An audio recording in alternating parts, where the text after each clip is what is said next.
బద్వేల్ మండలం లక్ష్మీపాలెం శ్రీ లక్ష్మీ ప్రసన్న వెంకటేశ్వర స్వామి సన్నిధిలో ఉగాది రోజున ఆలయ ప్రధాన అర్చకులు భరద్వాజ్, భక్తులు ఎంఆర్ఎఫ్ రమణారెడ్డిల మధ్య ఆలయంలో అర్చన విషయంలో ఇరువురి మధ్య వాగ్వాదం.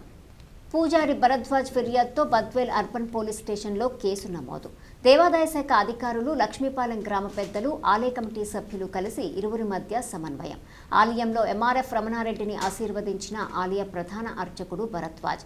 పెద్దల సమక్షంలో రమణారెడ్డి మీద పెట్టిన కేసు వెనక్కి తీసుకుంటానన్న ఆలయ పూజారి భరద్వాజ్.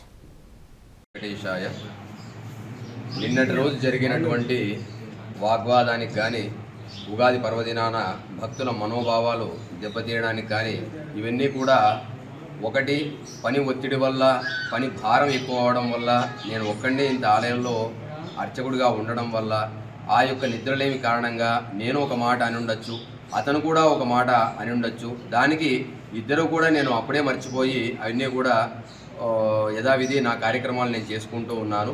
నిన్న పోలీస్ స్టేషన్కి అయితే వెళ్ళి కంప్లైంట్ ఇవ్వడం జరిగింది.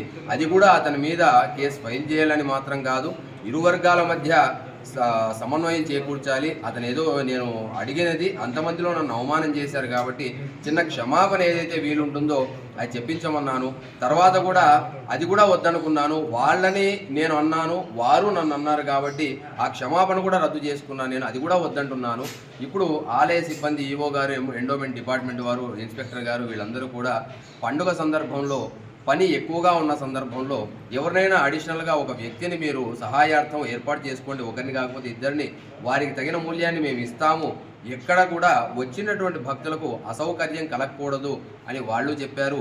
ఇక నుంచి కూడా ఎవరికి కూడా ఆలయంలో వచ్చిన ప్రతి ఒక్క భక్తుడికి కూడా ఎక్కడా కూడా అసౌకర్యం లేకుండా చూసుకుంటానని మనస్ఫూర్తిగా నేను ఆలయ అర్చకుడిగా కోరుకుంటూ, నిన్న జరిగినటువంటి సంఘటనలో ఎవరైనా ఇరు వర్గాల్లో నేనే ఒక మెట్టు, నన్ను అన్నా కూడాను నేనే ఒక మెట్టు తగ్గి నేనే సమన్వయపరుచుకుంటున్నాను.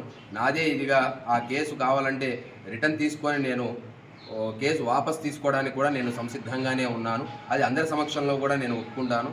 గ్రామ అందరి సమక్షంలో, ధర్మకర్తలందరి సమక్షంలో కూడా స్టేషన్కి వెళ్ళి ఆ యొక్క కేసు, అతని పైన వేసినటువంటి కేసును కూడా నేను రిటర్న్ తీసుకుంటాను.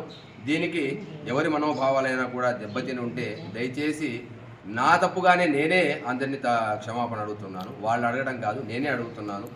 ఎందుకంటే ఆలయంలో వచ్చిన తర్వాత వాళ్ళు అనడం కనబడట్లేదు, నేను అనడం మాత్రమే కనబడుతుంది కాబట్టి నేనే క్షమాపణ కోరుకుంటున్నాను. జై శ్రీమన్నారాయణ.